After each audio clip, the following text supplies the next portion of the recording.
इथं आता माझ्याकडे जे म्हणजे मी ह्याच्यामध्ये 2011 साली आल्यापासून माझ्याकडे जे रेकॉर्ड आहे अवेलेबल त्याच्यामध्ये मूळ ह्याच्यामध्ये मोठेगावकरांच्या नावावर 3 प्लॉट होते. त्याच्या मिसेसच्या नावावर 1 प्लॉट होता आणि 1 प्लॉट त्यांनी भाड्याने घेतला होता.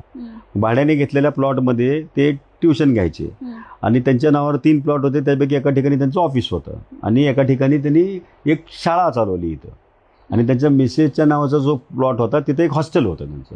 ही 5 प्लॉटची हिस्ट्री झाली. याच्यात ते सगळं आलटून पलटून सगळं चालवत होते.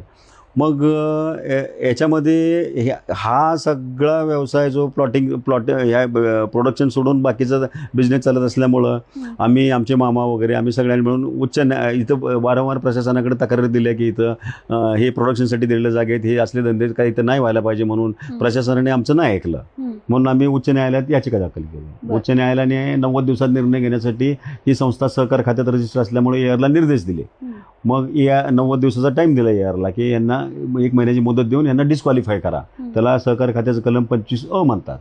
मग ज्या 63 प्लॉट धारकांना 25A नोटीस देऊन 1 महिन्यात त्यांना बरखास्त करायला सांगितलं होतं. त्याच्याऐवजी त्या एआरने ही जी प्रोडक्शनसाठी ही संस्थाची निर्मिती झाली होती, स्थापना झाली होती, त्याची घटना बदलून त्याच्यात MSMED ॲक्ट लागू केला.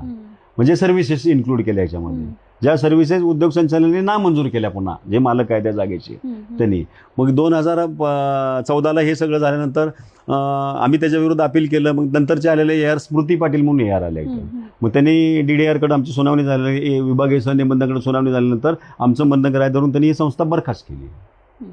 मग 2 वर्ष ही संस्था बरखास्त राहिली. मग तत्कालीन त्यावेळेला मग त्यांनी ह्या निर्णयाविरुद्ध सरकारच्या ह्या सहकार खात्याच्या निर्णयाविरुद्ध त्यांनी चंद्रकांत दादा पाटील यांच्याकडे अपील केलं. ते सहकार मंत्री होते त्यावेळेला आणि मग ते त्यांच्याकडे अपील दाखल केलं. त्यांच्याकडे सुनावणी व्हायच्या अगोदरच त्यांची खातं बदलून ते सुभाष देशमुख झाले सहकार मंत्री. मग सुभाष देशमुख जे सहकार मंत्री झाले ते त्यांचे आणि इथं लातूर इंडस्ट्रीजमध्ये लोकांचे वैजनाथ लातुरे म्हणून होते, ते त्यांचे मित्र होते. मग त्याच्या खातर त्यांनी त्यांच्या प्रेमापोटी आमचं तक्रारदाराचं म्हणणं शासना म्हणजे इथल्या अधिकाऱ्यांचं म्हणणं न ऐकत घेता एकतर्फी निर्णय देऊन त्यांनी संस्था बरखास्त केली. जी संस्था बरखास्त केली होती त्याचं पुनर्गठन केलं त्या संस्थेचं. मग त्याच्याविरुद्ध आम्ही सुभाष देशमुखांच्या विरुद्ध आम्ही हायकोर्टात गेलो. पुन्हा हायकोर्टाने परत निर्देश दिले इथं विभागीय सहनिबंधाकडला की याच्यावरती परत निर्णय घ्या. तर अजून निर्णय घेण्यासाठी अजून प्रलंबितच आहे ते. 7 वर्ष झालं.